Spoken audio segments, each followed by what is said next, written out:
오늘은 성령 강림 주일입니다. 예수님이 부활하신 후 50일이 지나 약속하신 성령께서 마가의 다락방에 모여 기다리던 제자들에게 임한 사건을 기념하는 절기입니다.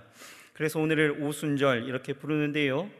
오늘 저는 본문 말씀을 근거로 해서 성령의 바람 세 번째 시간으로 너희는 성령을 따라 행하라, 너희는 성령을 따라 행하라, 이런 제목으로 주의 말씀 전하겠습니다. 한번 따라해 보실까요? 너희는 성령을 따라 행하라. 인류의 모든 연대와 역사의 전환점은 예수님의 탄생에 있습니다. 예수님이 오시기 전, 그것을 BC 이렇게 이야기죠. Before Christ. BC와 예수님이 오신 후 AD, 아노 도미니, 주님의 해, 이렇게 나뉘어지게 되어지죠.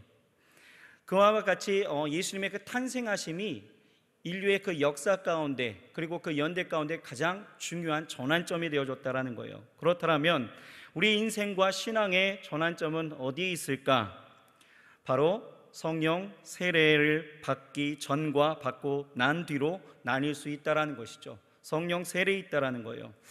사도행전 1장을 보게 되어지면 예수님께서 승천하시고 제자들과 그들과 함께한 120명의 그 성도들은 예루살렘에 모여서 주님이 약속하신 그 성령을 기다리며 마가의 다락방에 모입니다. 그곳에서 그들이 간절히 기도할 때에 급하고 강한 바람과 같은 소리가 들리게 되어지고 또 불의 혀 같은 것이 각 사람의 머리 위에 임하는 것을 보게 되어집니다. 바로 하나님이 약속하신 성령인 것이죠.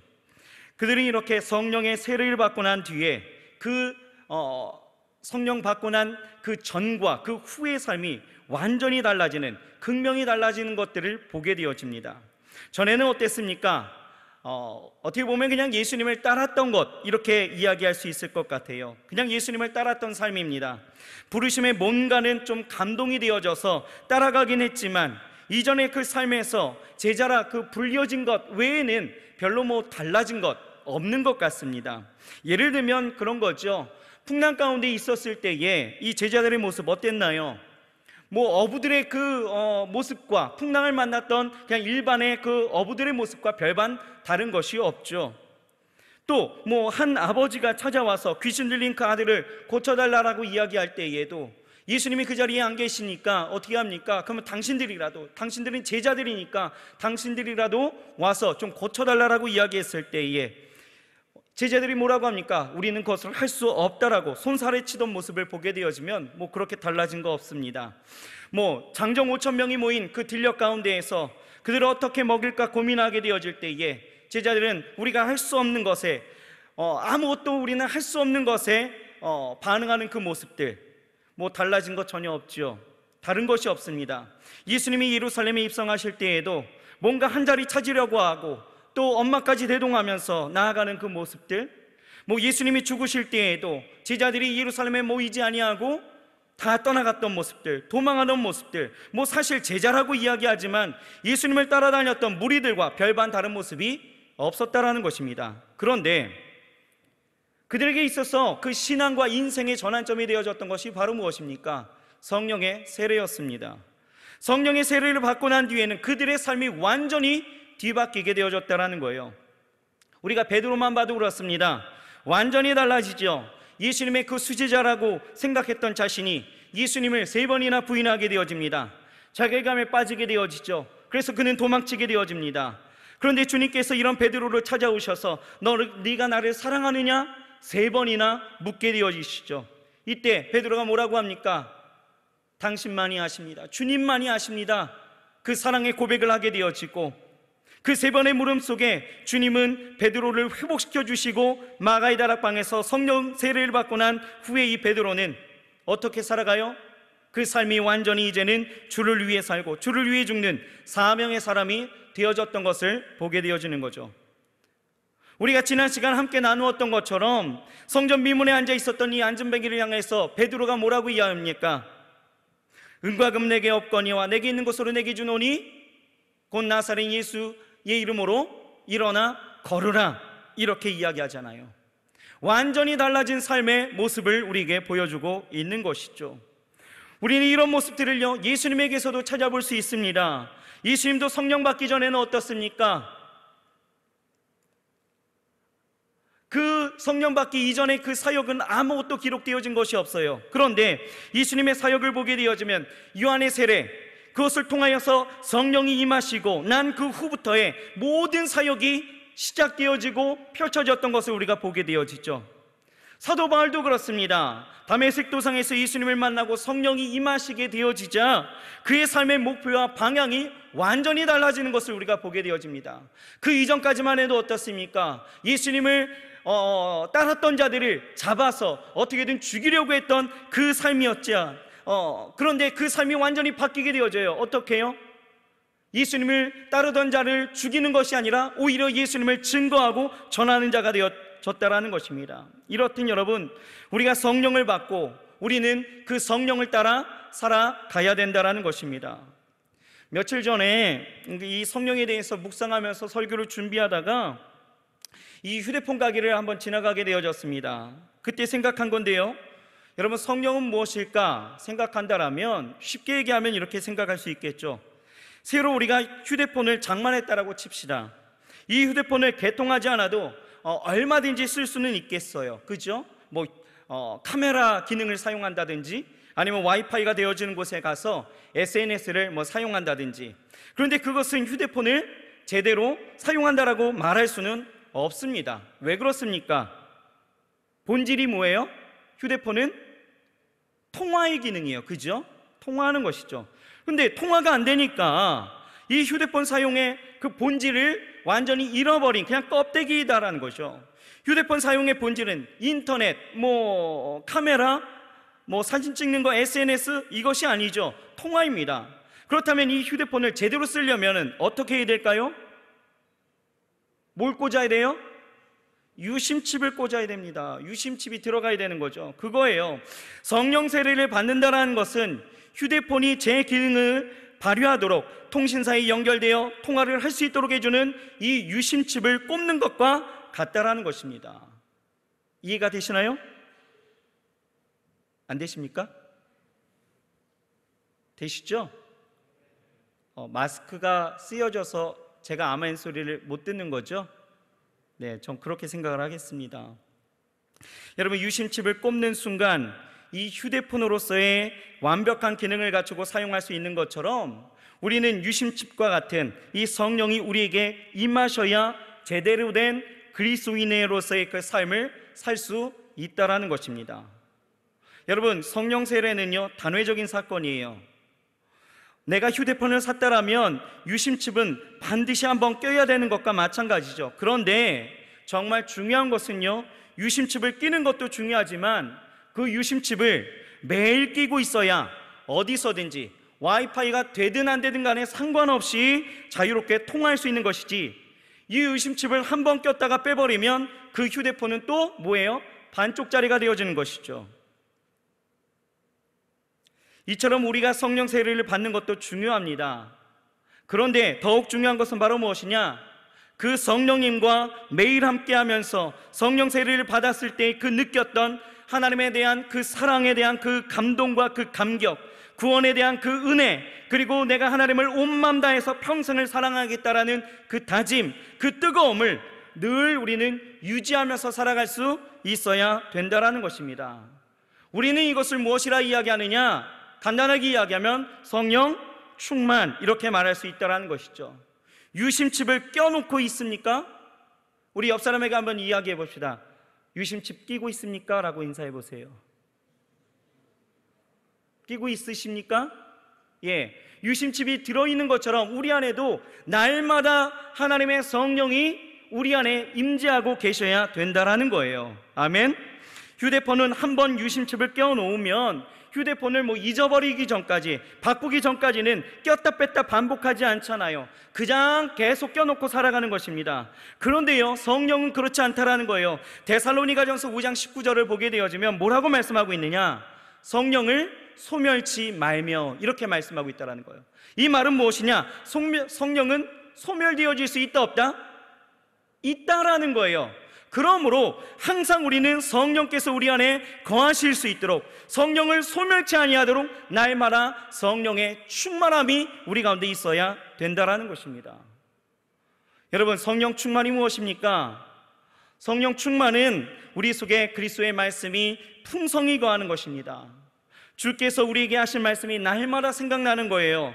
그 말씀에 순종하며 무엇을 하든지 그 말씀에 철저히 지배받는 것, 삶을 통해서 듣고 보았던 말씀을 구현해내면서 살아가는 것, 그래서 날마다 부족하고 연약한 우리이지만 내 삶을 도우시는 그 성령을 통해서 하나님의 영광을 나타내면서 살아가는 것, 이것을 우리는 성령 충만 이렇게 이야기하는 것입니다.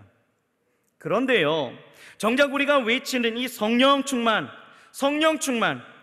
이것이요 진짜 성령 충만이 아닐 때가 많다라는 것입니다. 죄송한 얘기이지만 우리에게 임하신 성령 충만을 너무도 감정 충만으로 끝내버리는 경우가 있다라는 것이죠. 우리는 예배나 특별한 기도회나 수련회, 성령 대망회, 이것을 통해서 성령의 뜨거움을 받았다라고 고백을 합니다. 맞습니다. 오늘도 전 그것을 기대합니다. 오늘 이곳에 성령께서 오셔서 우리를 뜨겁게 그리고 충만하게 하실 줄 믿습니다. 그런데 막상 그 예배가 끝나고 나면은 우리가 받은 그 성령은 도대체 어디로 간 건지, 마치 냄비의 물이 확 끓었다가 확 식어버리는 것처럼 다시 월요일이 되어서 우리의 일상으로 돌아가고 우리의 삶의 자리로 나아가서는 그 위대한 그 성령의 역사는 온데간데 없는, 그래서 받았던 성령 충만은 그저 한순간의 감정 충만으로 전락시켜버리는 일들이 우리 가운데 분명히 있다라는 거예요.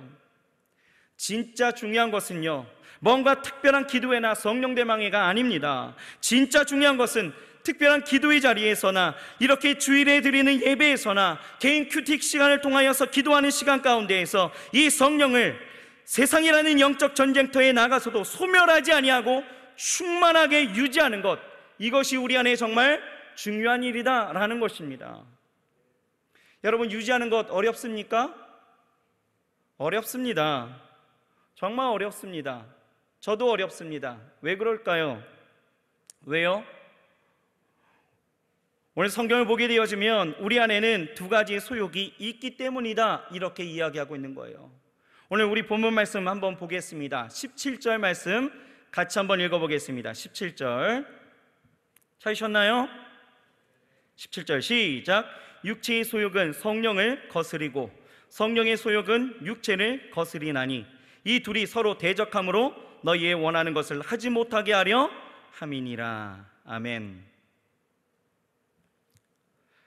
우리 안에 두 가지 소욕이 있다라고 성경은 이야기하고 있습니다. 어떤 소욕이 있어요? 육체적인 소욕과 성령의 소욕이 있다라는 거예요. 여러분, 이 소욕은요, 영어로 하면 패션입니다. 패션. 뭐예요? 열정이죠. 열정이라는 단어예요. 따라서 소욕이란 단어 자체는요, 악한 것도 아니고 선한 것도 아닌 가치 중립적인 단어입니다. 소욕이 악한 육신과 함께 되어지면 악한 것이 되어지는 것이고, 성령과 함께하면 선한 것이 되어지는 거예요. 그래서 갈라디아서 5장 17절에서는 육체의 소욕과 성령의 소욕이라는 표현을 함께 사용하고 있는 것이죠. 우리의 삶은 이렇게 육체적인 그런 소욕과 성령의 소욕이 맨날 싸우는 전쟁터인 것입니다. 그런데 문제는 어디 있습니까? 사실 우리는 이 연약한 죄성을 가지고 있기 때문에 육체의 그 소욕에 대한 갈증을 날마다 가지고 있다라는 거예요. 그래서 이 육체의 소욕을 채우려고 하는 욕심과 욕망이 우리 안에 늘 잠식되어서 우리를 지배하고 있다라는 것이죠. 내 정욕을 위해서, 내 육체적인 쾌락을 위해서, 내 삶의 안정된 그런 보장을 위해서 우리는 서슴없이 우리가 살아갈 때에 거짓을 일삼고, 또 죄와 타협하고, 남을 깎아내리고, 뒷담화로 시기와 질투를 일으키고, 그래서 당짓고 분쟁을 일으키고, 아무 일에도 막 분을 내고, 이런 것이 세상 사는 방식이라고 이야기하며 술 취하는 것과 방탕하게 살아가는 것에 우리는 아무렇지도 않게 살아간다는 것이죠. 그런데 여러분 잘 보세요. 오늘 본문 24절을 한번 볼까요? 24절 같이 한번 읽어보겠습니다. 시작. 예수의 사람들은 육체와 함께 그 정과 욕심을 십자가에 못 박았느니라. 아멘. 잘 보세요. 찐 예수 믿는 사람은, 진짜 예수 믿는 사람은 정이 뭡니까?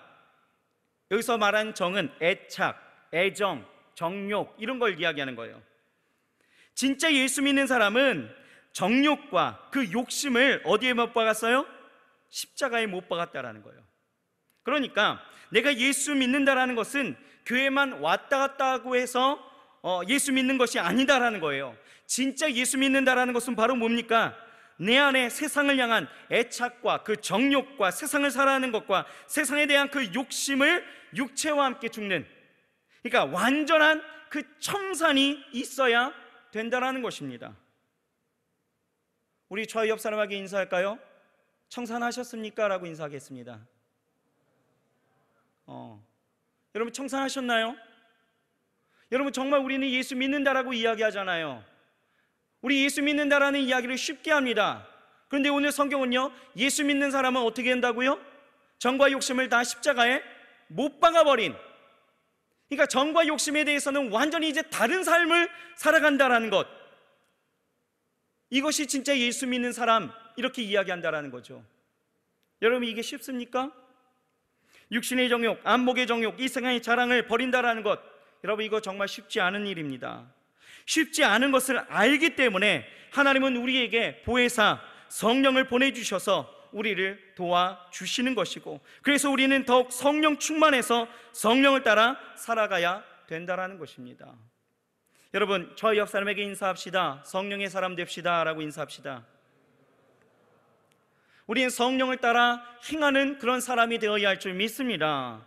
그러면 성령으로 사는 사람은 어떤 사람일까? 오늘 간단하게 두 가지로 설명을 합니다. 첫째로, 여러분 성령을 따라 사는 사람은 어떤 사람이요? 세상과 구별된 삶을 살아간다라는 것입니다. 어떻게 살아간다고요? 세상과 구별된 삶을 살아가는 것이에요.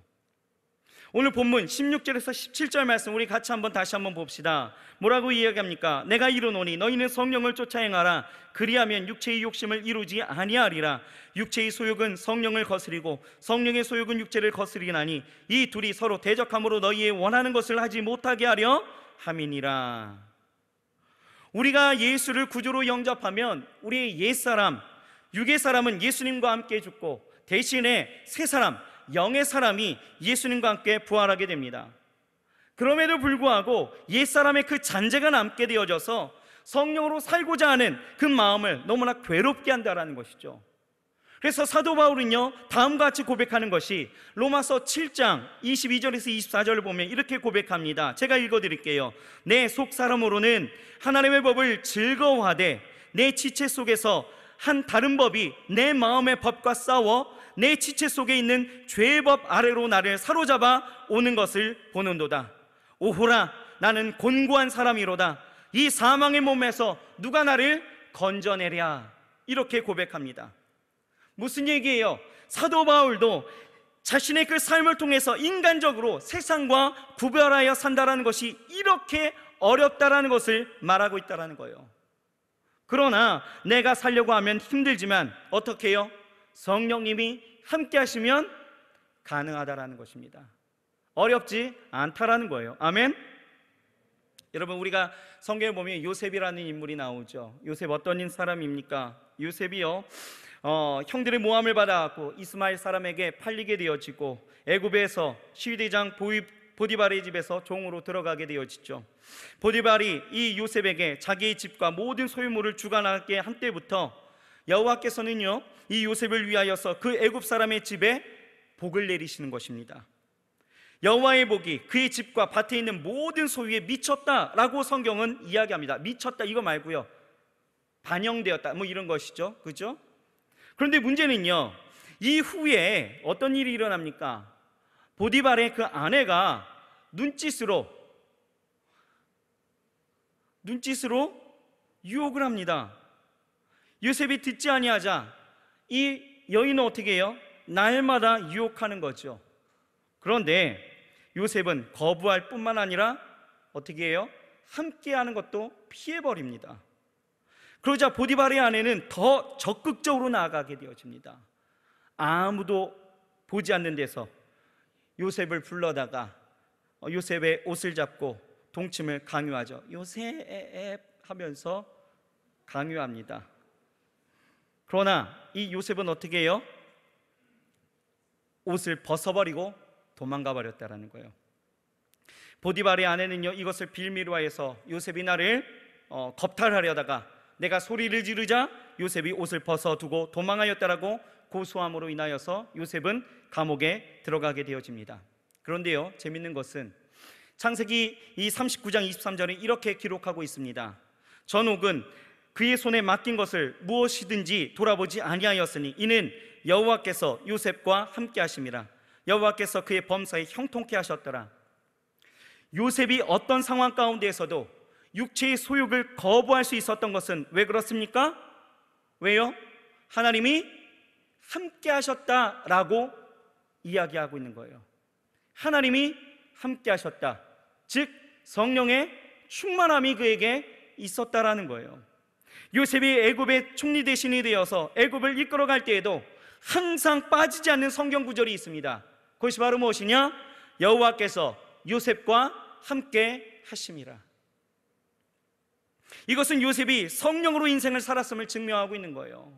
요셉이 세상과 다른 구별된 삶을 살았다라는 것을 우리에게 분명하게 보여주고 있다라는 것이죠. 우리 청년지체들, 우리 남자 청년지체들에게 한번 묻습니다. 여성이 이렇게 유혹하여 들어올 때 나는 견딜 수 있다 없다? 손 들어 보실까요? 견딜 수 있다. 오, 할렐루야. 없다는 제가 손 안 들겠습니다. 뭐 안 든 사람들 제가 다 봐놨어요. 여러분, 이거 힘든 거예요. 그런데 구별되게 살아갈 수 있었던 것, 왜 그렇다고요? 성령이 함께 하셨기 때문에. 아멘. 여러분, 이렇게 성령으로 사는 사람들의 그 삶의 결과는 정말 다릅니다. 우리가 구별되어 살아가게 되어질 때에 그 결과가 너무나 천지 차이로 다르게 되어진다는 것을 우리가 보게 되어지는데, 오늘 성경 말씀을 보게 되어지면 성령으로 사는 사람들의 그 결과가 무엇이었습니까? 바로 이 요셉을 통하여서 볼 수 있었던 것, 형통이라는 그 축복을 가져왔다라는 것이죠. 형통이에요. 형통입니다. 반면에 육으로 사는 사람의 그 결과는 무엇이었을까요? 여러분, 오늘 본문 19절에서 21절을 우리가 같이 한번 읽어보겠습니다. 19절에서 21절 시작.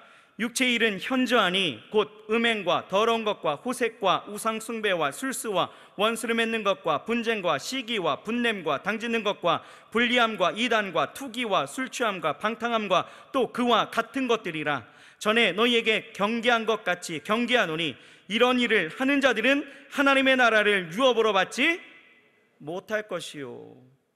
육체를 따라가는 삶, 세상이 요구하는 대로 그 가치와 그 방법과 요구하는 그대로를 살아가는 사람들 어떻게 된다고요? 하나님의 나라에 들어갈 수 없다라고 분명하게 우리에게 말씀하고 있는 것입니다.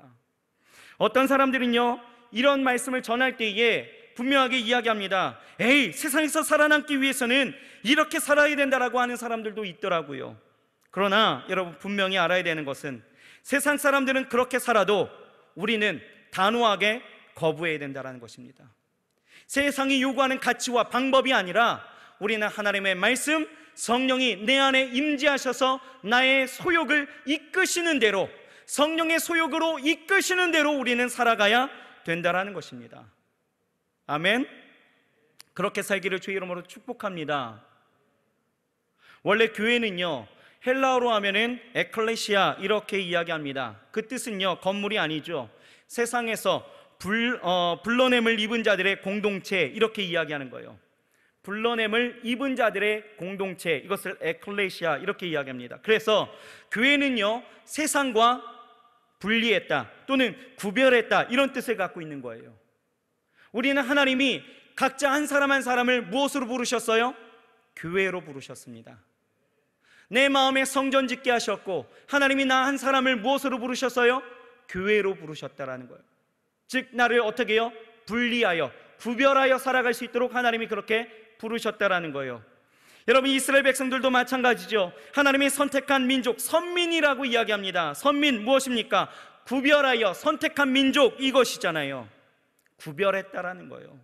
베드로전서 1장 14절에서 17절에 이렇게 말씀하고 있습니다. 너희가 순종하는 자식처럼 전에 알지 못할 때에 따르던 너희 사욕을 본삼지 말고 오직 너희를 부르신 거룩한 이처럼 너희도 모든 행실에 거룩한 자가 되라. 기록되었으되 내가 거룩하니 너희도 거룩할지어다 하셨느니라. 아멘.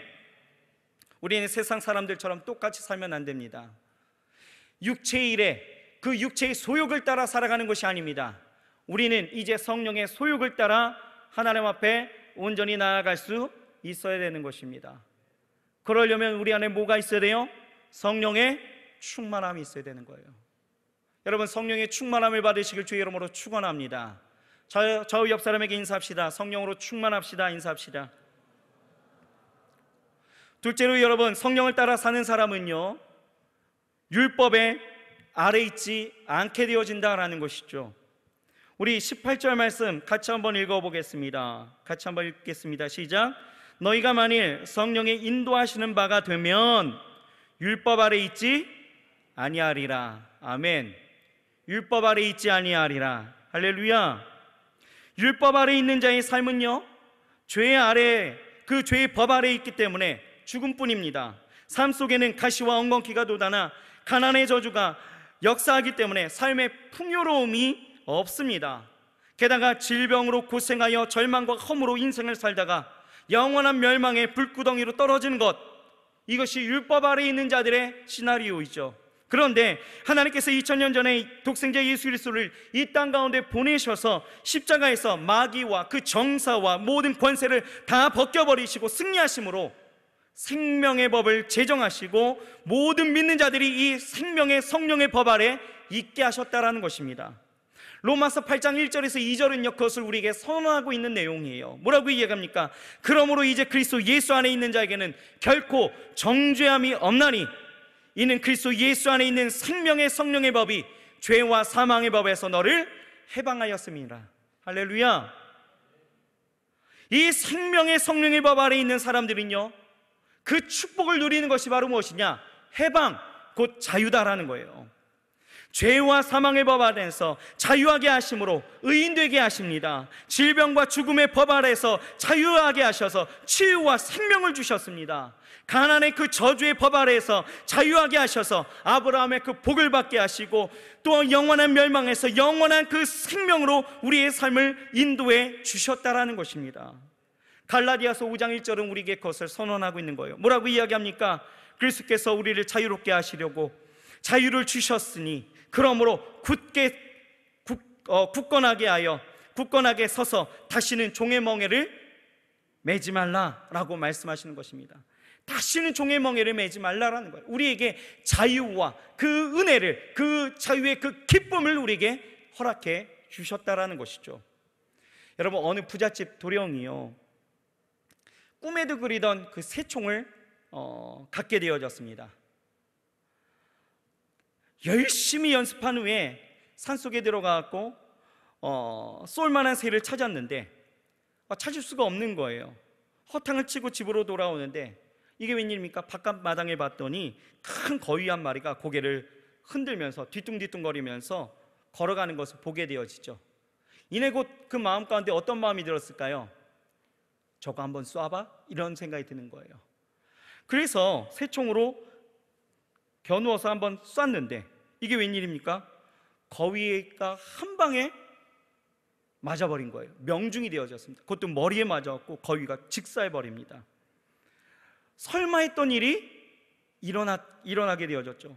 그제서야 깨닫는 것이 그 거위는 아버지께서 가장 애지중지 아끼는 거위였다라는 것입니다.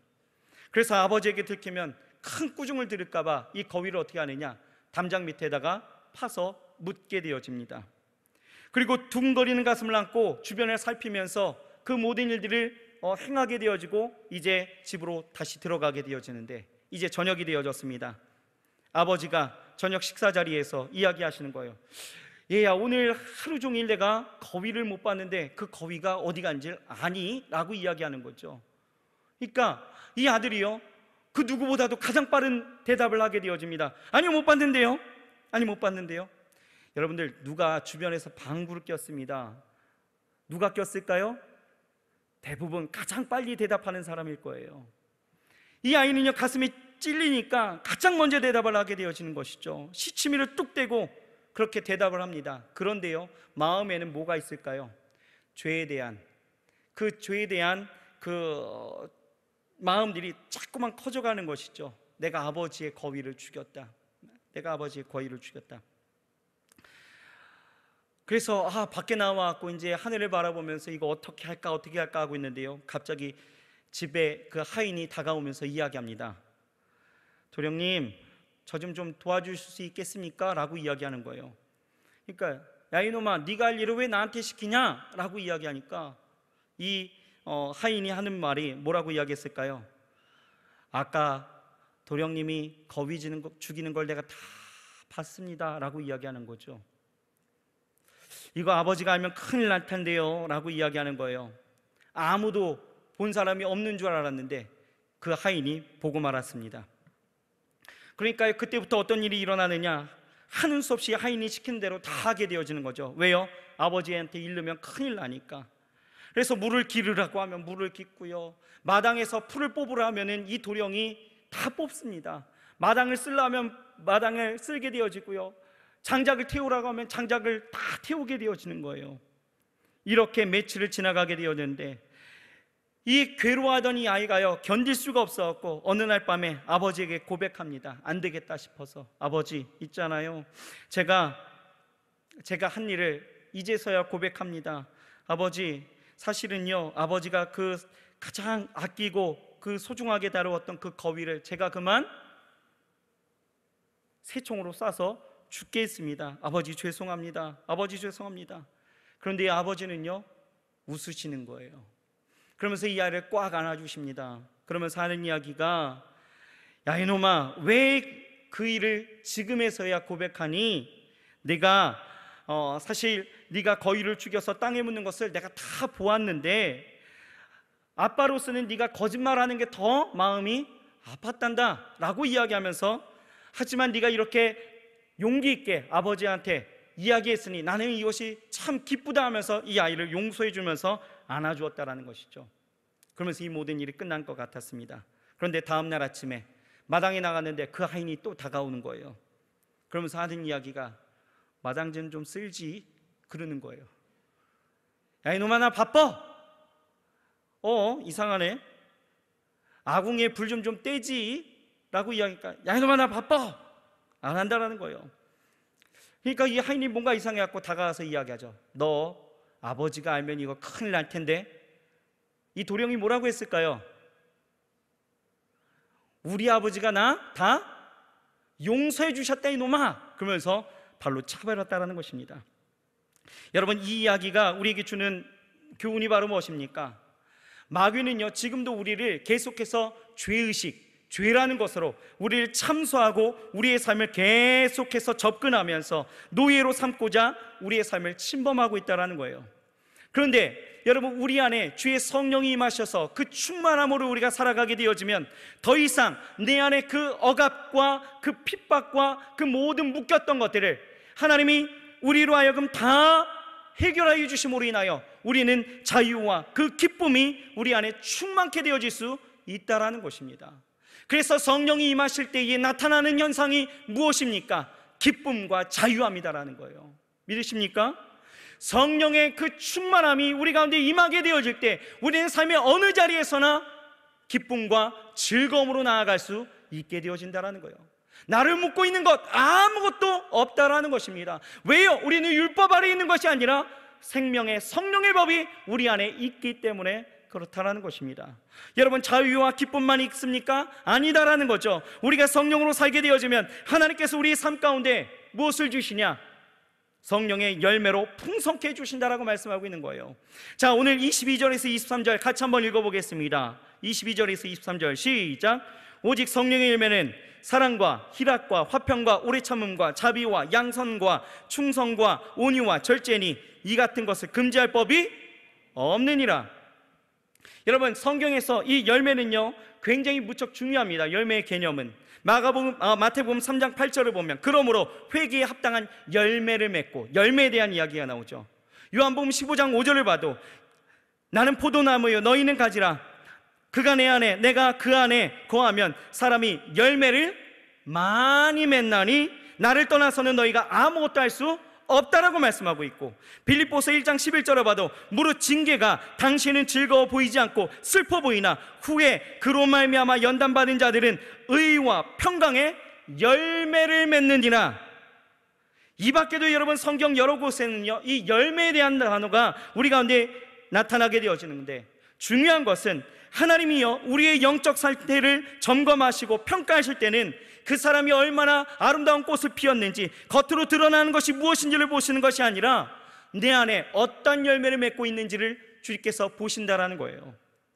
그래서 마태복음 7장 15절에서 20절을 보면 거짓 선지자들은 삼가라 양의 옷을 입고 너희에게 나오나 속에는 노략자라는 일이라.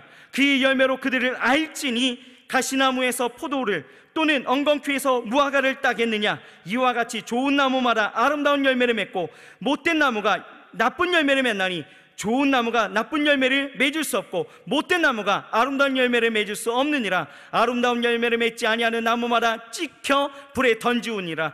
이러므로 그의 열매로 그들을 알리라. 그 열매로 그들을 안다라는 거예요. 무슨 얘기입니까? 우리의 삶의 열매를 통하여서 하나님께서는 우리 안에 성령이 있는지 없는지, 성령을 따라 살아가는지 그렇지 않은지를 볼 수 있다라는 거예요. 여러분, 여러분들의 삶의 열매를 한번 보십시오.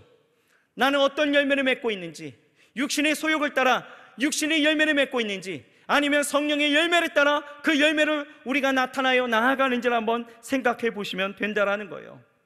여러분, 성령 충만 우리 가운데 분명히 있어야 합니다. 그 성령 충만으로 인하여 나타나는 그 열매는 우리의 인격적이고 우리의 삶을 온전히 변화시키는 놀라운 은혜로 나타난다라는 것이죠. 겉으로만 드러나는 성령 충만 아닙니다. 내적인 변화로 인하여 하나님의 인격으로 변화되어진 그 열매를 통하여서 나타나는 우리의 삶, 그 삶은 하나님께서 풍성케 하시는 역사로 채우신다라는 것이에요. 그러므로 여러분, 성령 충만해야 될 줄 믿습니다. 여러분, 성령 받으셨습니까?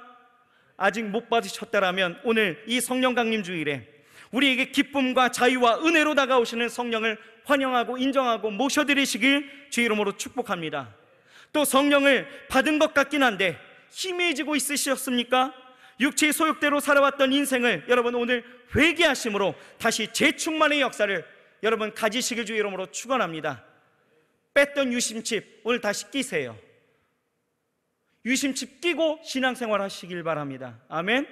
우리 안에 성령 충만, 여러분 오늘 이 시간에 우리 안에 이 모든 것들을 다시 한번 회복하고 나아갈 수 있는 귀한 은혜가 있기를 주의 이름으로 축원합니다.